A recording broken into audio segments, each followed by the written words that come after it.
Hello, my name is Corey Claytor, and I would like to welcome you to the Claytor house. Today we are continuing with the playroom / office makeover that we've been working on, and today is our final building video. We're building the cabinet doors, getting them put on, putting the crown molding up. All of the last building details are going up. If you've missed any of the rest of the series, I will link the playlist up top there. Before we jump in, I want to remind everybody I'm not a builder or a carpenter or a cabinet maker or any of those things. I'm an interior designer. This is my very first DIY, so please use this as inspiration or entertainment rather than a step-by-step tutorial. Always do your own research, and please take all safety precautions if you're going to work on a project of your own.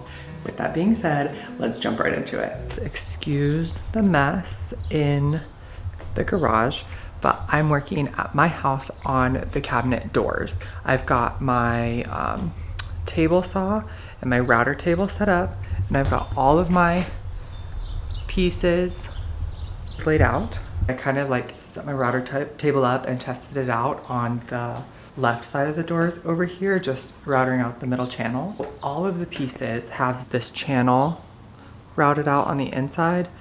This side is a 1/4 inch here. This here is a 1/4 inch, and the channel in the middle is also a 1/4 inch. So all of them are 1/4 inch. This is 3/4 inches thick. And then in this, this is one of the Stiles, right?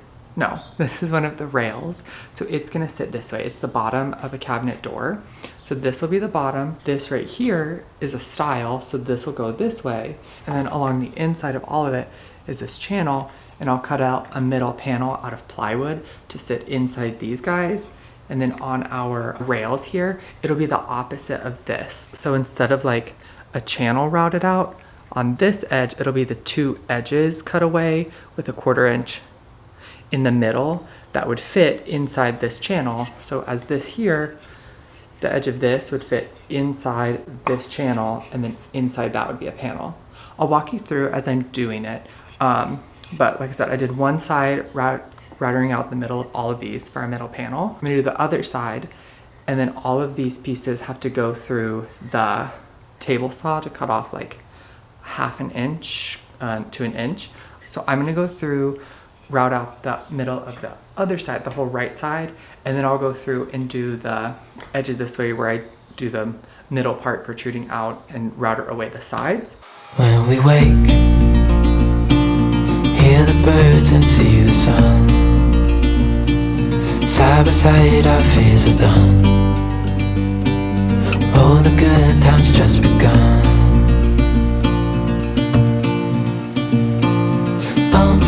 We know what we have, let's hold on tight.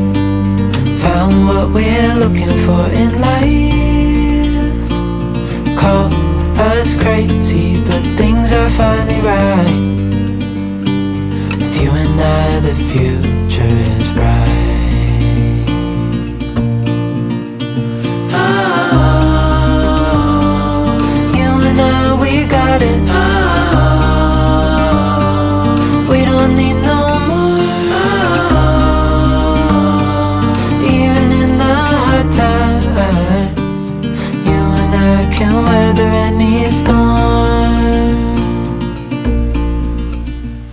After trimming my pieces down to 3 inches, I went in and created my tenons. For both my mortise and my tenons, I used a 1/4 inch rabbiting bit. For the mortise, I mounted the bit a 1/4 inch above the table and ran the board through once to create a channel in the center. For all of my tenons, I mounted the bit flat with the table, ran the piece on one side, flipped it, ran it on the other side, and then turned the board and repeated that same process on the other end. The only pieces that needed tenons were my rails, as they are the ones that inserted into the channels of my stiles.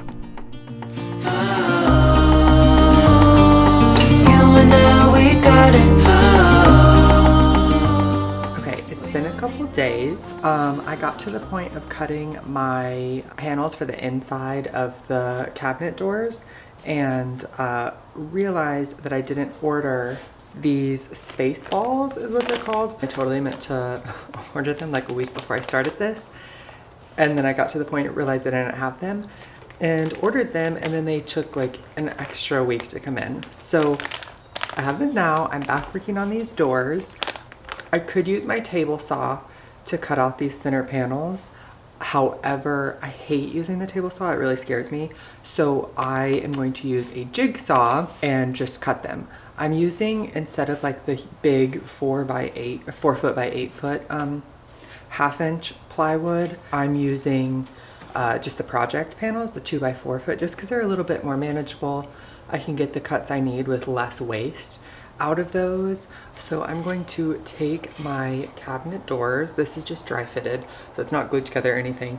I'm going to take my cabinet doors, measure just the inside dimensions, and then add a 1/4 inch to each, the length and the width, to get the measurement for my plywood. The reason, although the groove on the inside here is a 1/4 inch, so like you would think you would do a 1/2 inch so that it would fill all of that space, but instead I'm doing just a 1/4 inch, so they're only going to be 1/8 inch inserted into that groove. And that's where these space balls come into play, because they'll sit inside the groove and allow for the wood to expand and contract without like warping or cracking or anything like that. It just that way it doesn't push the glue to separate inside, like in the places that are glued. It holds it nice and snugly. I just need to leave about 1/8 inch of room around the whole thing for that. So I'll show that as I get to that point, and then I'm also going to talk about the way that I'm choosing to router and insert these panels. Although my groove is a 1/4 inch, I'm using 1/2 inch plywood. When I get to that point, I'll talk a little bit more to why I'm doing that. But for now, I'm going to go ahead and measure the inside of my panels, add that 1/4 inch, and go ahead and cut them out. And then I'll router after that.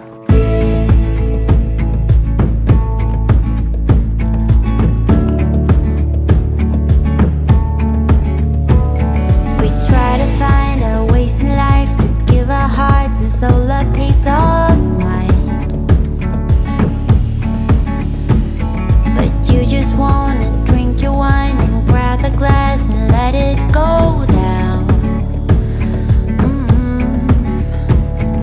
But I can't hold you any longer. I can cope 'cause you're a storm. I wake up feeling even smaller, even when the storm is over. Was it all in my head? Did we try too hard and lost it all instead? Was it all? Like I said before, although my channels are a 1/4 inch thick, I am using 1/2 inch plywood. The reason for this is that I wanted to use a thicker board so that there was a lower chance of the center panel warping. To achieve the look I wanted, I used the same 1/4 inch rabbiting bit as I did for my mortise and tenons, mounted level with the table, and I routed out a 1/4 inch along the edge all the way along the outside on one side of my center panels. This way, there was a 1/4 inch piece that could insert into the channel to hold the panel in place, creating the inset shaker style look that we were going for on the front of the doors, while the back of the doors remained flat all the way across as that panel was level with the frame of the door. Okay, so the way I'm doing these is I'm laying my pieces out, and then I'm going to like pre-sand. This is 80 grit sandpaper, so it's pretty rough to get like a rough surface off. And I'm going to just all along the places that once this is assembled would be difficult to sand to prep for painting, I'm gonna go ahead and sand. So like all of the inside of these guys, on the edges here where these like little flakies are from the router all around, I'm gonna sand those off. And then my actual panel, I'm just gonna sand all around, give it a really good sand, because it'll be more difficult to sand it later on once it's assembled. Now that that's done, I'm going to take my space balls and space them out evenly throughout the inner channel of here, all the way around. I kind of give them about 6 inches of space. Like for this piece is like 22 inches. So I'm just kind of putting 3 in here Just trying to like distribute the pressure evenly, putting them in the same place on both sides. Like I said, just to distribute that evenly so that as it expands and contracts, it doesn't like move around in here. After this piece goes in here like this, there's only about 5 inches left of space inside here. But even in here, I'm doing 2 instead of like 1 right in the middle. Even on these smaller doors where this piece is only like 3 inches, I still put 2 in here. That way, instead of if I put like 1 here and 1 here, like this panel didn't like twist and cause like gaps in the corners or anything. Okay, and I'm just taking just a paintbrush. You could just take your glue and like run it in your channels and that'd be great. The tip of mine is clogged, so I'm just using a paintbrush and like dipping it in here and then painting it on. It's giving me a more even coverage. I'm able to control the amount and all of that because you want a little bit of glue to squeeze out, but not a ton. It allows me to control the amount better, but also like I can't use this squeeze tip anyway, so it's the only option I have. So I'm just taking this and I'm painting it inside the groove here, about the same width that this will be inserted. I'm just painting it in there. I'm doing a good amount on the inside of the channel, but then also on the 2 ledges here on the outside. I'm just coating the whole joint in a good amount of glue. So after I get my glue in there, that's when I start assembling.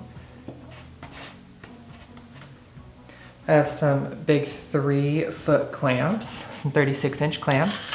Once I get one side kind of started, I'll come in here with my clamp and squeeze it down just to get it held together so I can insert my other piece, but I don't clamp it super tight yet. And then I take my other side and I insert it in. And I'm clamping along parallel to my rails, perpendicular to my stiles, so that the stiles squeeze the rails together and hold everything in place. Since everything is sitting into those grooves, so then I just start tightening and really squeezing it together. Sometimes the space balls kind of make it difficult to really get it in there, so I'll take a hammer and hammer along these edges to make sure they get nice and flush.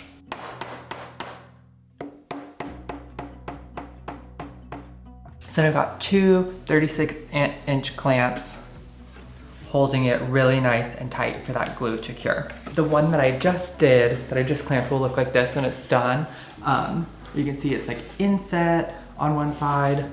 On the other side, it's nice and flush. Yeah, this is how it should look when it's done. And then obviously we'll go in and like wood fill any knots that have holes, sand everything really good, prime and paint them the same as the built-in boxes and stuff.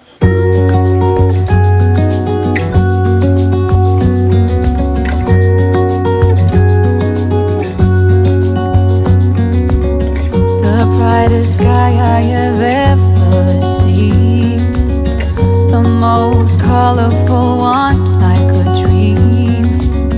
You wake me up with a new white smile, and I know I'm truly alive. I wanna save every moment now. Hold tight, my love, we got this one right. And if they ask us where we've been hiding, we'll just shake our heads. And when no one is listening, To prep for paint, I sanded all over the doors as thoroughly as possible, really paying attention to where the pieces were joined. Anywhere that the rails met the stiles, whether that be the front, the back, or along the edges, I didn't want any discrepancy in the projection of one piece versus the other, so I sanded them to make sure there was a smooth transition between panels. After everything was sanded, I gave them a good wipe down to remove any dust and laid them out on a moving blanket in the order that they will go on the cabinet boxes. Because these doors were raw wood, I gave them 2 coats of the same primer that I used on the built-in cabinet boxes. Running smooth, I've been made for you. And when no one is listening, I confess, I let you in on everything. So I put 2 coats of primer. It's just the Kills 2 primer that I used on the actual cabinets. And then I'm gonna go through and do 2 coats of paint. I'm doing the back sides of them first, and then after that's dry, I'll flip it over. A lot of other people like hook them, like put hooks in them and then hang them up and like spray them. And that's great. I don't have a sprayer and I don't have anywhere where I really could hang them up, so I'm doing it the harder way. Also, if you're gonna lay them down like this, it's better to like elevate them on something. I didn't get anything. I just have them laid out right on the moving blankets. So I did the 2 coats of primer. So I'm gonna do 2 coats of paint as well, sanding with 120 grit sandpaper in between. I'm doing the back first, and then I'm gonna flip them over on the front, just so that the front is the freshest, nicest, didn't lay down and get the paint messed up after I painted it. So I'm gonna go ahead and do the 2 coats of paint, and then I'll flip and start sanding in between each one with the 120 grit sandpaper. Some of my doors still had surface imperfections where knots were in the wooden boards. So I went ahead and primed them so it was easier to see where all of the imperfections were. I then went in with wood filler, and once that was dry, sanded those areas down, gave those areas 2 more coats of primer, and then went in and did 2 coats of paint on all of the doors. It means that you'll come home to me once you've traveled the world, all the spaces inside your heart. I used a 5 1/4 inch piece of crown molding along the top of the built-ins, using 2-inch nails to hold it in place, going in caulking, priming, and painting it the same color as the built-ins.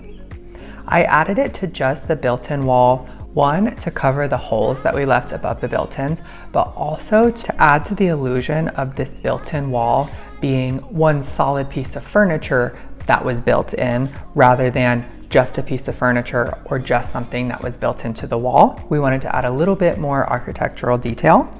We would have added it to the rest of the room as well, however, it wasn't in our budget to do it all over, so we just focused on this wall. The paint does match both the built-in and the ceiling, but the sheen of the paint is the same sheen as the built-in, and that would be in an eggshell finish.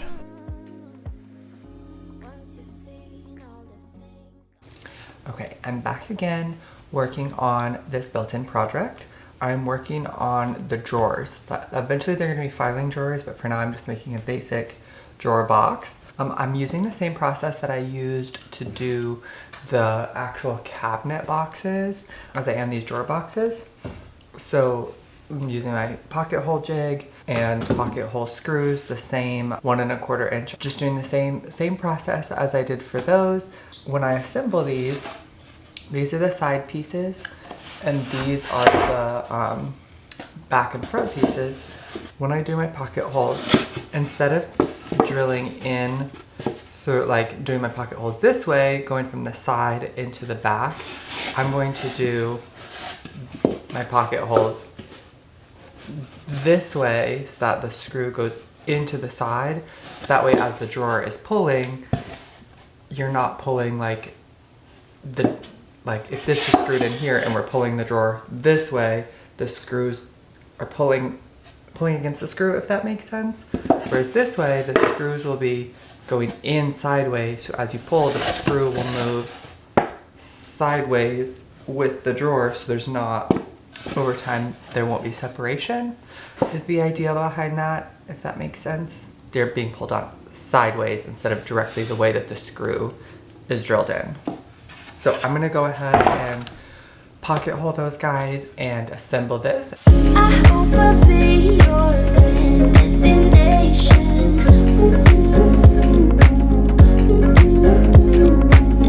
I hope I'll be your life-changing sensation.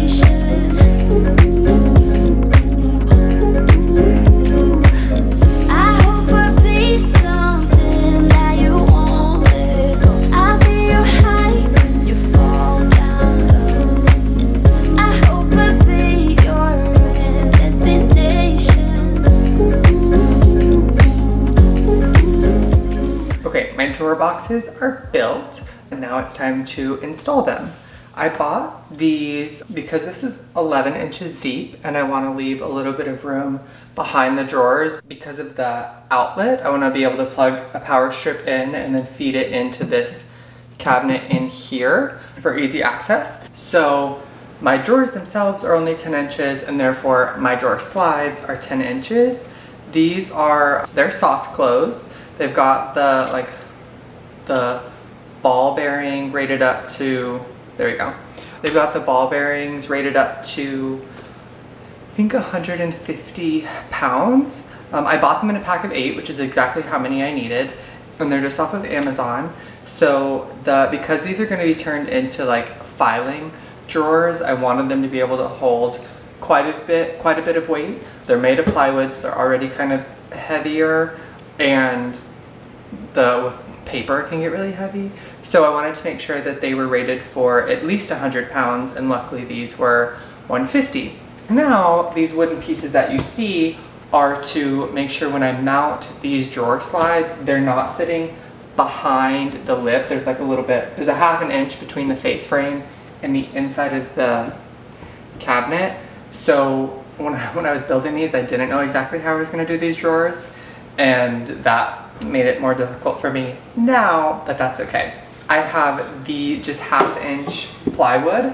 Because of the way that these open, it has to be exactly level with this. So I'm just gonna screw them in kind of like where I want my drawer slides to go, and then I will mount my drawer slides, attach my drawers, and put them in.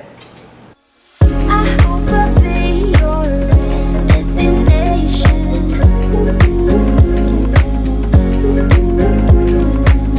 I hope I'll be your life-changing sensation.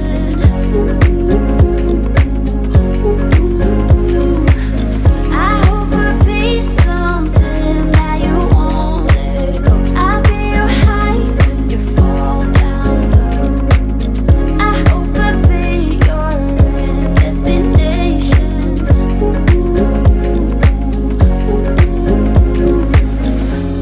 You're gone now, but you're coming back. Yeah, I know that. Yeah, I know that. You're the traveling kind. It's a known fact. Yeah, I know that. I hope I'll be your destination. Okay, our drawers are in. They gave me quite a bit of trouble, but finally they're in and we're ready to put the doors up. I'm gonna do all of the doors, but I'm gonna start with the doors on the drawers. All I'm gonna do is clamp them to the drawer boxes, and then I have 1-inch screws that'll just screw in without going through the front. I'm gonna do one kind of in each corner of the drawer to make it really secure, since these drawers are gonna hold paper and be kind of heavy later on. So I'm gonna clamp them on, screw those in, and get our bottom ones on. Then for the top ones, I have European hinges. Because the doors are inset inside the face frame and they don't sit on top, I had to order European hinges off of Amazon. They also have them at Lowe's. Home Depot did not have the style of hinge that I needed. So I have this, and then a Forstner bit to drill out the little notch that would be for this piece, like inset in the door. I have to drill a hole so this can inset, and then this will be on the inside of the cabinet. Both the drawers, the drawer slides, and these are soft close. So everything will be soft close. I'm gonna start by putting the drawer doors on, and then I will do these hinges and try to get the other ones up, leaving about an 1/8 inch gap around all of the doors on all sides. To get the spacing between my drawer faces and my face frames, I used playing cards. My gap was 1/8 inch thick, so I used 10 playing cards to get this spacing. I did this between the side of the drawer face and the face frame, as well as between the bottom of the drawer face and the face frame. I used the same method on the cabinet doors, putting it in all the corners to make sure everything was spaced out 1/8 of an inch.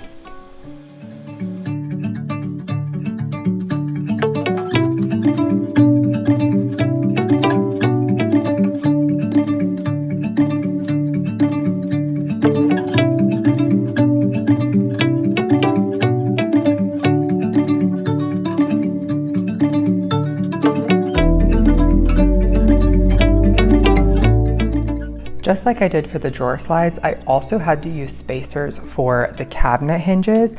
Once again, this was poor planning on my part due to not doing enough research ahead of time to seeing how I needed to construct my face frames to support European hinges.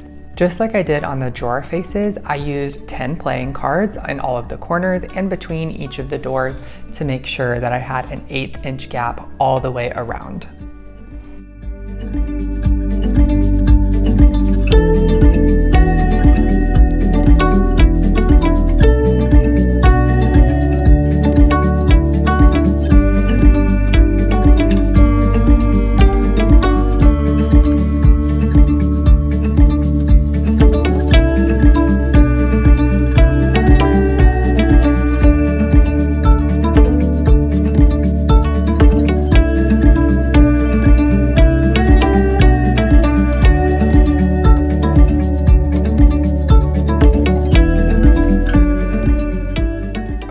The cabinet doors are on. As you can see, right now there is just blue tape that I'm using as like the handles to open and close them. So now it's time to put our handles on. I'm using a mixture of 2 different kinds of handles. I've got these handles here. They are I think they're 5 or 6 inches. And these matching knobs here, which I think are an inch and a half. So we're going to mix these on the different cabinets. On the ones in front of the desk right behind me, you're gonna have these in the upper center, so like there and there. We'll do these little ones. On the drawers, they'll be in the middle of the drawers, not at the top here on that rail, but in the middle down there. On the long middle cabinet doors, we'll do these here, just right in the center. And then on the top, in the center at the bottom, we're gonna do these. So mixing the placement and the size of the hardware is gonna help give it an even more custom look instead of it being in all of the same hardware in all of the same place on all of the doors. We're gonna mix and match.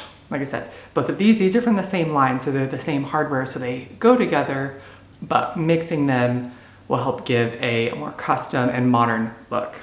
So I'm gonna create a template for each of these just on painter's tape, and then that's how I'm gonna find out where to install them.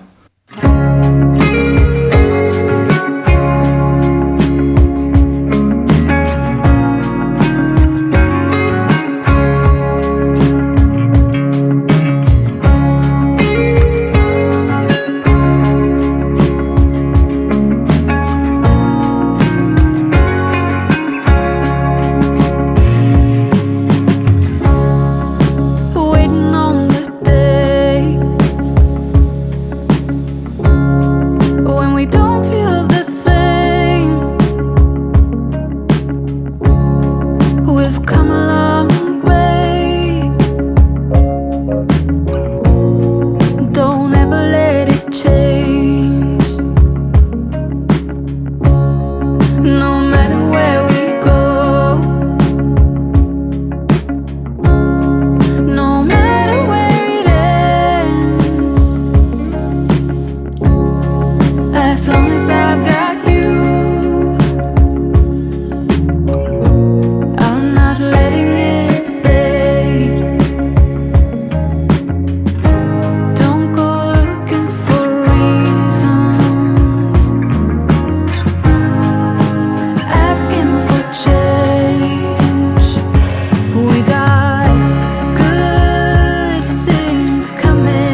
far into the video, thank you so much for watching. I know this was a little bit of a longer one, but I wanted to try to fit it all in so that next time we could come in and decorate and accessorize and finish up this project and you can see the full end result of the makeover. If you liked this video, please give it a thumbs up below. And if you have any questions, please leave them in the comments and I'll try to address them when I do my full design detail video coming up in the future. Please subscribe to my channel so you'll know when that next decorating video comes out.